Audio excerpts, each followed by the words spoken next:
Hi everyone, welcome you all in student group channel. तो आज हम लोग ग्राफ थ्योरी का पार्ट 2 में कुछ और भी कॉन्सेप्ट सीखेंगे ग्राफ थ्योरी से रिलेटेड।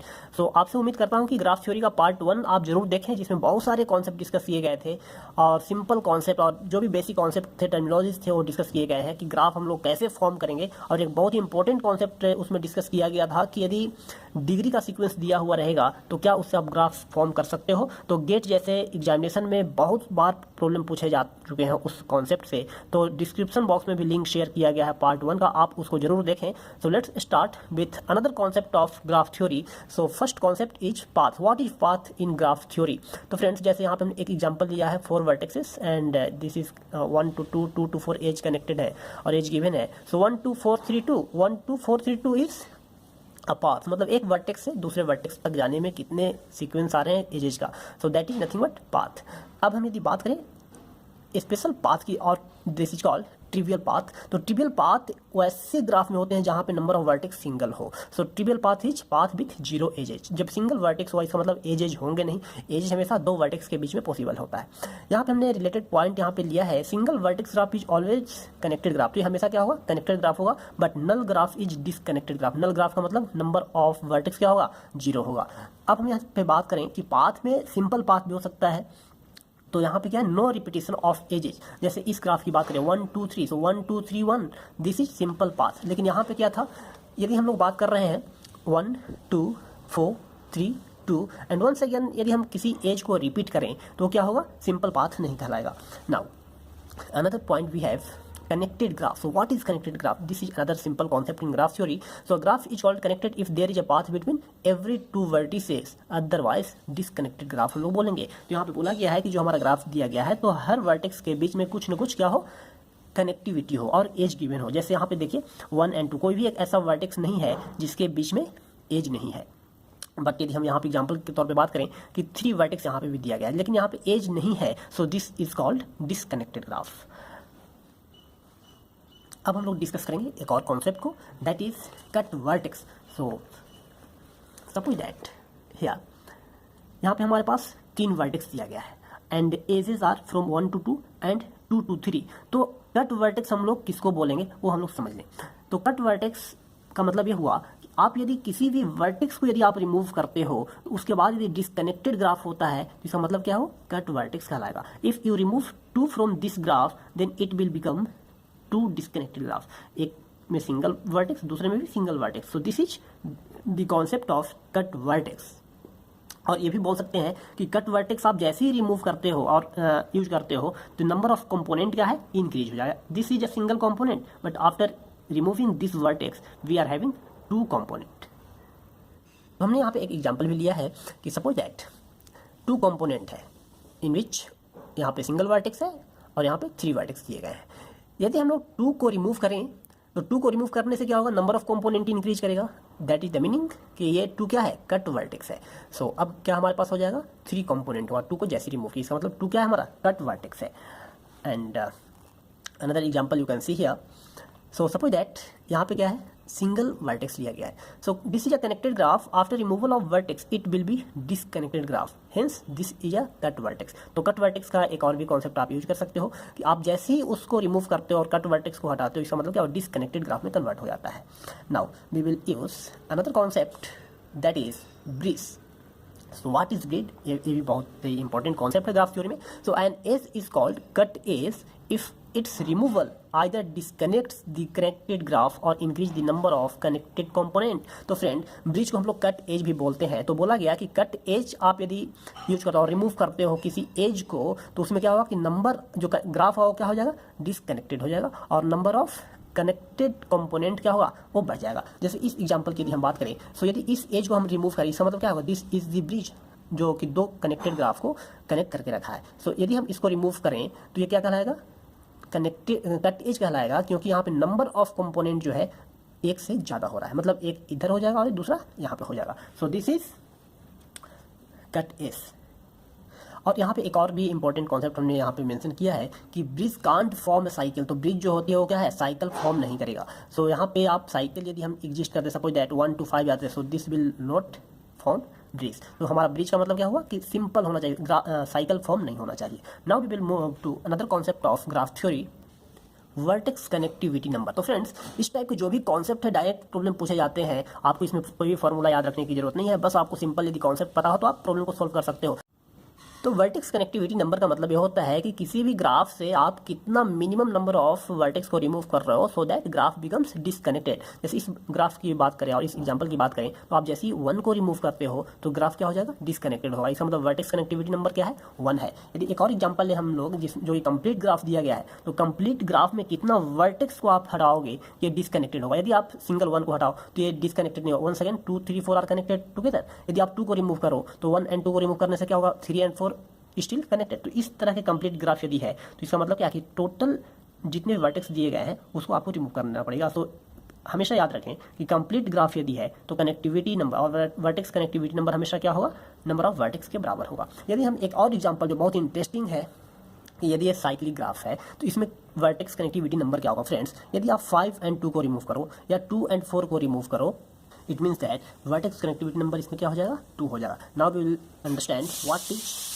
As connectivity number. जैसे ये क्या था, वर्टेक्स कनेक्टिविटी नंबर था, अब हम लोग डिस्कस करेंगे एज कनेक्टिविटी नंबर। यहाँ पे हम लोग एज के टर्म में डील करेंगे कि मिनिमम नंबर ऑफ एज कितना रिमूव करना पड़ेगा सो that graph will become disconnected graph. तो फ्रेंड्स इस एग्जांपल की यदि हम बात करें तो सपोज दैट आप इस एज को आप रिमूव करते हो, सो क्या होगा, दिस इज नॉट डिसकनेक्टेड, क्योंकि इस एज को सिर्फ हटाया गया। यदि आप साथ में यदि इस एज को भी हटाते हो तो इसका मतलब क्या है कि एक सिंगल वर्टेक्स के साथ बचेगा एंड रिमेनिंग दूसरा ग्राफ जो कि क्या होगा, एक दूसरे से डिसकनेक्टेड है। यदि इस एग्जांपल की हम बात करें तो यहाँ पे क्या है कि आप यदि इस एज को रिमूव करते हो तो ये क्या होगा, डिसकनेक्टेड होगा। तो minimum number of edges should be remove so that graph will become disconnected. तो यहाँ पे आप इस तरह से प्रॉब्लम को सोल्व कर सकते हो। यदि आपसे पूछा जाए कि मिनिमम नंबर ऑफ एजेस कितना लगेगा so that you have to connect the graph, तो यदि n वर्टेक्स है तो इसका मतलब क्या है कि एटलीस्ट n-1 एज लगेंगे सो that graph will become connected graph. तो इस कॉन्सेप्ट से रिलेटेड हम एक प्रॉब्लम लेंगे जो गेट में पूछा गया, तो आप समझ पाओगे किस टाइप का प्रॉब्लम जनरेट किए जा सकते हैं इस कॉन्सेप्ट से। Consider a graph with 100 vertices and edge between 2 vertices I से एग्जिस्ट इफ डिफरेंस इज 8 और 12, मतलब फर्स्ट वर्टेक्स और 9 वर्टेक्स का डिफरेंस क्या होगा, 8। तो उस तरह से यहाँ पे एज एग्जिस्ट करेगा। So number of connected component in the graph क्या होगा। तो इस तरह की यदि प्रॉब्लम हो तो फ्रेंड्स आप यहाँ पे इस प्रॉब्लम को समझने के लिए आप ये कर सकते हो, ग्राफ ड्रॉ कर सकते हो कि कैसा ग्राफ बनेगा। तो यहाँ पे हमने एक रिवाइज्ड ग्राफ भी बनाया है, जैसे कि डिफरेंस क्या होना चाहिए, या तो 8 और 12 होना चाहिए। तो suppose that vertex 1 is connected with vertex 9, क्योंकि डिफरेंस क्या हो रहा है, 8 हो रहा है। तो इस तरह से 9 और 17 कनेक्टेड होगा। तो टोटल 100 एजेस दिए गए हैं, टोटल 100 वर्टेक्स दिए गए हैं। तो उस तरह से 1 कनेक्टेड होगा 13 से, क्योंकि यहाँ पे भी डिफरेंस क्या हो रहा है, 12 हो रहा है। तो पूछा गया है कि कितना कंपोनेंट और नंबर ऑफ कनेक्टेड कंपोनेंट इस ग्राफ में कितना होगा। तो सिंपल तरीका है कि इस तरह के प्रॉब्लम को सोल्व करने के लिए और number of connected component find out करना है तो जीसीडी ऑफ 8 and 12 क्या होगा, 4। So 4 is the correct option और correct answer for this question. Now we will move to another concept of graph theory, जिसमें यूनियन और इंटरसेक्शन ग्राफ का हम लोग समझेंगे। So friends suppose that G1 and G2 दो ग्राफ का set दिया गया है। तो G1 यूनियन G2 का मतलब क्या है कि दोनों ग्राफ को आपने मर्ज किया। इंटरसेक्शन का मतलब कॉमन पार्ट, और जो एजेज होंगे उसका कॉमन आप पार्ट को निकाल के एक नया ग्राफ फॉर्म कर रहा हो। उस तरह से डिफरेंस भी हम लोग देखेंगे दो ग्राफ का डिफरेंस क्या होता है। So let's understand this concept by example. So G1 is the graph and G2 is another graph. यदि हम लोग इसका यूनियन करेंगे तो क्या होगा, जैसे 1 and 2 के बीच में एज है, यहाँ भी 1 2 के बीच में एज है, यहाँ पे 2 and 3 के बीच में एज है, बट इस ग्राफ में नहीं है। सो हमारा क्या होगा, जो यूनियन होगा सो 2 and 3 के बीच में भी एज होगा। तो हमारा मेन ऑब्जेक्टिव ये होगा कि जब भी यूनियन फाइंड आउट करना है तो एजेस को आप कनेक्ट करके रखें। So total number of vertex जो है इस ग्राफ में 4, इसमें भी 4, सो टोटल वर्टेक्स क्या होगा, 4 होगा। अब एजेस को आपको देखते हुए यूनियन करना है। यदि इंटरसेक्शन की बात करें तो 4 वर्टेक्स हमने यहाँ पे लिया इंटरसेक्शन में भी। तो अब किस दोनों ग्राफ में जो कॉमन एज होगा that will come in intersection of the graph. तो 1 2 is the only one edge which is common in both the graph. So this is intersection of G1 and G2। यदि हम difference की बात करें तो difference का मतलब ये होता है जैसे G1 - G2 आपको निकालना है।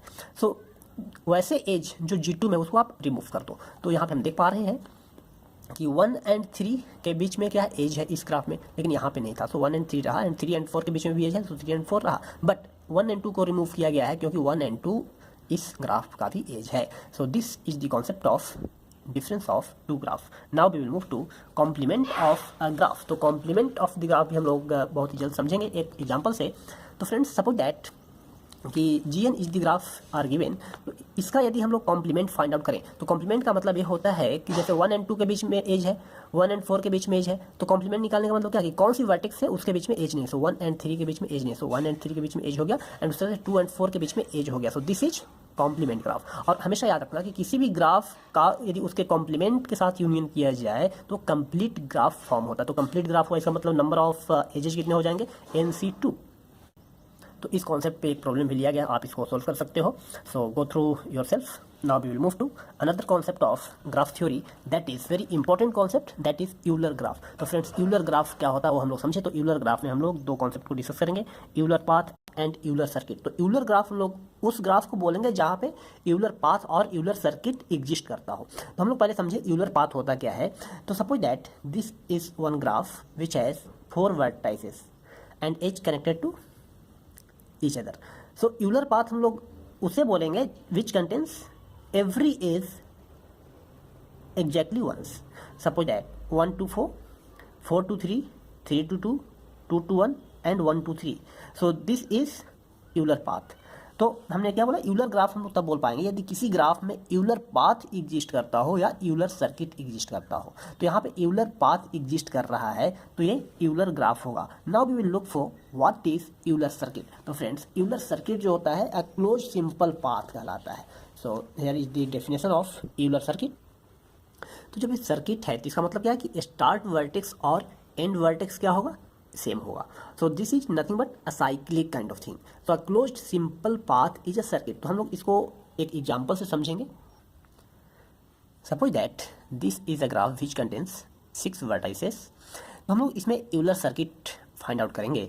यूलर सर्किट का भी बेसिक कॉन्सेप्ट आपको हमने बताया कि जो start vertex and end vertex होगा वो कॉमन होगा। Suppose that this path 1 to 6, 6 to 5, 5 to 4, 4 to 3, 3 to 5 and 5 to 1, मतलब हम लोग इस पाथ को फॉलो कर रहे हैं। So this is Euler circuit, क्योंकि start vertex and end vertex common आया। तो क्या इसमें साइकिल एग्जिस्ट कर रहा है क्या, तो यहाँ पे साइकिल एग्जिस्ट नहीं कर रहा है क्योंकि जो वर्टेक्सेस 5 है वो रिपीट हो रहा है। तो जब भी रिपीट होगा कोई वर्टेक्स तो साइक्लिक नहीं होता है। Suppose that another path 1 to 5, 5 to 3, 3 to 2, 2 to 1, 1, 5, 3, 2, 1. So this is another circuit but this contains cycle, क्योंकि यहाँ पे साइकिल का हमने अभी आपको बताया कि साइकिल उसे बोलेंगे जिसमें वर्टेक्स एक से ज़्यादा बार अपीयर नहीं होगा। जैसे इस एग्जाम्पल में और इस पाथ में हम लोग 5 को 2 बार यूज कर रहे हैं और 2 बार विजिट कर रहे हैं। So let's define what is cycle. A circuit is called cycle if there is no repetition of vertex. जैसे कि हम लोग इस एग्जाम्पल की बात करें, 5 क्या है, 2 बार अपीयर हो रहा है, so this is not a cycle but this is a cycle. So repetition of vertex is not allowed. Another point I have taken, every cycle is a circuit but not vice versa. मतलब जो भी cycle होगा वो क्या होगा, circuit कहलाएगा, लेकिन every circuit is not a cycle. ये हो भी सकता है और नहीं भी हो सकता। So keep this point in mind. And another important point, every Euler path is a circuit. So ये कुछ पॉइंट्स हैं जो इससे स्ट्रेट फॉरवर्ड क्वेश्चन पूछे जा सकते हैं। यहाँ पे हमने एक एग्जाम्पल लिया है, उसको आप यहाँ पे आप फाइंड आउट करें कि क्या इसमें यूलर सर्किट एग्जिस्ट करता है नहीं। So it contains 9 vertices and several connectivity और S between the vertices. Suppose that one another simple graph. So यहाँ पे क्या है, यदि हम लोग यूलर सर्किट की बात करें, सो 1 to 2, 2 to 3, 3 to 4, 4 to 1। So Euler circuit exist कर रहा है, मतलब क्या है, यूलर ग्राफ होगा। तो यूलर ग्राफ हम लोग तब बोलेंगे जब इसमें या तो यूलर पाथ एग्जिस्ट करता हो और यूलर सर्किट एग्जिस्ट करता हो। तो इसी तरह से आप यहाँ पे इसमें भी आप चेक कर सकते हैं। यदि हम बात करें यूलर सर्किट की, यूलर ग्राफ की, तो एक इम्पॉर्टेंट कॉन्सेप्ट मैं आपको यहाँ पे बताना चाहूँगा कि ऑड डिग्री वर्टिसेस जो होता है किसी भी ग्राफ में 2 से ज़्यादा नहीं होना चाहिए। यदि 2 से ज़्यादा है तो वो यूलर सर्किट नहीं होगा। So at most 2 odd degree vertices are allowed in Euler graph. तो इस ग्राफ में हम लोग देख पा रहे हैं कि ऑड डिग्री वर्टिसेस नहीं है, सभी क्या है, इवन डिग्री वर्टिसेस है। यदि हम स्टार्ट करें सपोज दैट 8 से, तो from 8 you can go to 2, 1, 7, 6, 5, 4, 9, 5, once again move to 8, then 9, 3, 2, 7, 8। तो इस तरीके से हम लोग देख पा रहे हैं कि इसमें यूलर सर्किट और यूलर पाथ पॉसिबल है। So this graph is Euler graph. अब हम यदि एक और कॉन्सेप्ट की बात करें, दैट इज हैमिल्टोनियन ग्राफ। लेकिन उसके पहले हम लोग एक यहाँ पे एक और एग्जांपल लेंगे और उसमें हम लोग देखेंगे क्या वो यूलर ग्राफ है या नहीं। So here we have a graph which contains 4 vertex and आप यहाँ पे देख सकते हैं कि जितने भी वर्टेसेस हैं उसका डिग्री क्या है, 3 है, मतलब 2 से ज़्यादा वर्टेक्स है जिसका डिग्री ऑड है। तो फ्रेंड्स अभी भी हमने आपको बताया कि यूलर ग्राफ तभी हो पाएगा जब एटमोस्ट 2 ऑड डिग्री वर्टिसेस हो। जैसे ये पॉइंट हमने यहाँ पे लिखा है, तो ये डायरेक्टली आप बोल सकते हैं कि this is not a Euler circuit और this is not a Euler graph. So this kind of point will help you to solve such kind of problem. Now we will understand Hamiltonian graph. तो हम लोग यहाँ पे एक example से देखें। Suppose that this graph contains 4 vertex. तो यहाँ पे हमें हैमिल्टोनियन ग्राफ तब बोल पाएंगे कि जितने भी वर्टेक्स हैं उसे हमें विजिट करना है exactly once. Suppose that 1 4 3 2 1। So this is one path. So ये क्या है, हैमिल्टोनियन ग्राफ होगा। Suppose you start from 4 4 3 2 1 and once again you are coming to 4, but आपको रिपीट नहीं करना है। सो यहाँ पे हम देख पा रहे हैं सभी वर्टेक्स को विजिट कर रहे हैं। तो यहाँ पे ये कंप्लीट ग्राफ है। So there is a possibility है कितना टोटल डिफरेंट पाथ एग्जिस्ट कर सकता है, या तो आप 1 2 3 या 3 2 2 2 2 4 and 1। So 4 factorial. So total 24 path exist करेंगे इस कंप्लीट ग्राफ में। तो ये क्या है, हैमिल्टोनियन ग्राफ का कॉन्सेप्ट है। तो हैमिल्टोनियन ग्राफ से रिलेटेड हमने एक डिटेल्स में वीडियो भी बनाया है जिसका लिंक हमने शेयर किया है डिस्क्रिप्शन बॉक्स में, सो आप उसको देख सकते हैं। एग्जाम में पूछा जाता है कि हैमिल्टोनियन ग्राफ है या नहीं, एक ग्राफ दिया रहेगा तो एक हम आपको यहाँ पे एक और थ्योरम बताएंगे, डायरेक्ट थ्योरम, जो कि डायरेक्ट बताता है कि वो हैमिल्टोनियन ग्राफ है या नहीं। तो friends, if a graph has minimum degree greater and equal to n/2 then it is Hamiltonian graph. So according to direct theorem इसका कहना क्या है कि जो मिनिमम डिग्री होगी वो n/2 से कम नहीं होना चाहिए। Suppose that this graph contains 6 vertices. तो यहाँ पे हम लोग डिग्री देख पा रहे हैं कि जितना भी वर्टेक्स है उसका इक्वल डिग्री 2 के बराबर है। तो यहाँ पे इसके अकॉर्डिंग क्या होना चाहिए था, जो भी डिग्री है वो n/2, मतलब वर्टेक्स 6 है तो 6/2 3 होना चाहिए था या उससे अधिक होना चाहिए था। लेकिन यहाँ पे क्या है, डिग्री क्या है, 2 है। तो इस थ्योरम के अकॉर्डिंग ये ग्राफ क्या है, हैमिल्टोनियन ग्राफ नहीं होगा। So this is very important concept, you have to remember. So graph theory में हमने बहुत सारे कॉन्सेप्ट को डिस्कस किया है जो एग्जाम में आपको थ्योरेटिकल क्वेश्चंस पूछे या फिर कोई ग्राफ दे करके पूछे कि ये किस टाइप का ग्राफ है, तो आप इजीली आंसर कर पाओगे। इस तरह से ग्राफ थ्योरी के पार्ट 2 में हमारा कॉन्सेप्ट कंप्लीट होता है। और आपको किस तरह का डाउट हो तो कमेंट बॉक्स में कमेंट करके पूछ सकते हैं। और मैं ये I am very sure that this will help you a lot in GATE examination work और इसरो काइंड ऑफ एग्जामिनेशन, जिसमें कि ग्राफ थ्योरी से डायरेक्ट प्रॉब्लम को सॉल्व किया जा सकता है। Thank you so much.